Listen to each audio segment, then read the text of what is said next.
Siwezi kubali watu wa Mount Kenya tudanganywe tena, tujitenge na Wakenya wale wengine. Maendeleo ambayo inakuja hatutaki zikuwe zinaangaliwa na lens ya ukabila. Sisi tunataka kuwa Wakenya. I have seen an argument yesterday, somebody arguing that for call of unity of our region we can be isolated. Why would anybody isolate us or being united? Why? How can unity be a bad thing? Is unity a bad thing? If you want to know a politician, a leader, a man who is really happy right now with things that are happening in the political arena, then you'll be talking of the former President Uhuru Kenyatta. And actually this man is a man that has always seen fate really siding with him, because his father was the first president of Kenya. His family has been the dynasty, the top, okay? They run the nation. He was the president. Of course, they have been established so much in the system. This is the man that when they invaded his farm, the Northlands city, okay, you remember? And the perpetrators were the government side, Rigathi and William Ruto, and their cause. Very unprecedented. Uhuru Kenyatta only came out once to speak. And after that, he did not speak on it the second time.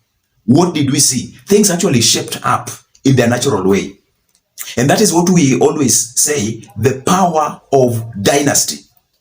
Or when you go to the economics of it, the oligarchy, the power that is behind the oligarchs. For you to topple them, it is very difficult. For them, the invisible forces always shape their longevity. And that is the reason why, even in politics, right now, Uhuru Kenyatta is not coming to play the politics in public, but things are shaping to his advantage. Recently, when Uhuru Kenyatta was leaving office, we saw how Rigiji was so much stern and fiery on him. President Uhuru Kenyatta is our president. Some of us have campaigned for him for 20 years. Myself, I voted for him 4 times. I've given my youthful life to him. My youthful life, I donated to Uhuru Kenyatta. I spend my time and resources. If you ask the people of Madeira here, I spend millions of shillings putting billboards, branding cars, asking people to register as voters. During the repeat election, I was all over the county. And above all, he's our friend. And we have no problem. If the president has decided he wants to come back home and talk to us, we are more than willing. He can call us. We are available. But because the previous engagements with him is a monologue.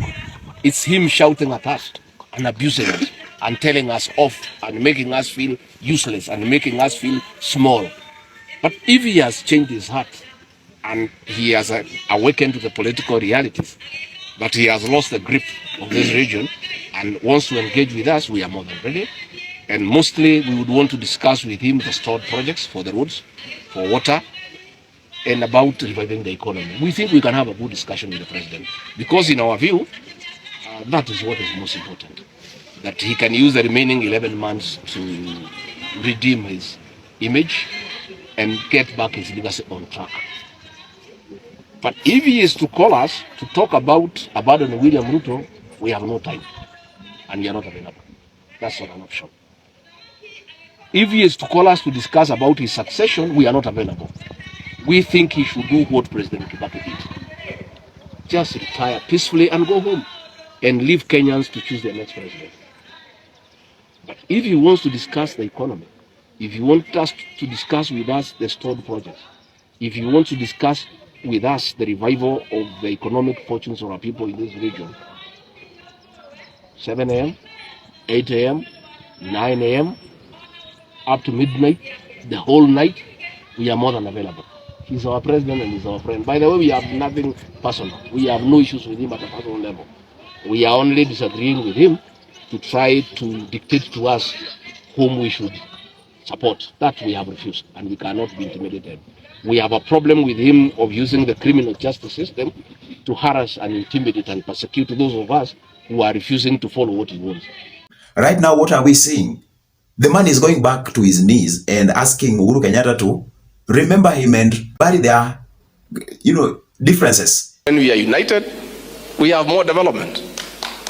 When we are united, we are able to push our agenda, because politics is a struggle for scarce resources. Siwezi kubali watu wa Mount Kenya tudanganywe tena, tujitenge na Wakenya wale wengine. Maendeleo ambayo inakuja hatutaki zikuwe zinaangaliwa na lens ya ukabila. Sisi tunataka kuwa Wakenya. I have seen an argument yesterday, somebody arguing that for call of unity of our region, we can be isolated. Why would anybody isolate us or being united? Why? How can unity be a bad thing? Is unity a bad thing?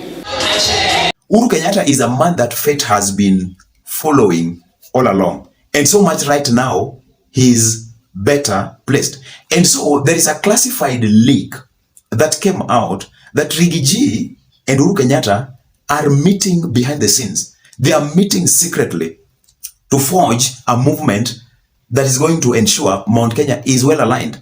It is always said that an enemy of your enemy is your friend. Or simply put, if you have Uhuru Kenyatta on one side, you have Rigiji in the middle, and then we have William Ruto. What have we been saying? That the enmity which was created between Uhuru Kenyatta and William Ruto, if William Ruto and Rigathi Gachagua are now turning to be enemies, then definitely Uhuru Kenyatta is going to be the friend of Rigathi Gachagua. So they can perfectly work. That is how politics is going to play out. Okay? It is all about interest. And even Uhuru Kenyatta knows that it is all about interest. And by the extension that there are people from the same region and they are the mountaineers, this thing is going to work outrightly well for them to confront William Ruto. So that is one of the reasons why Ruto is very careful.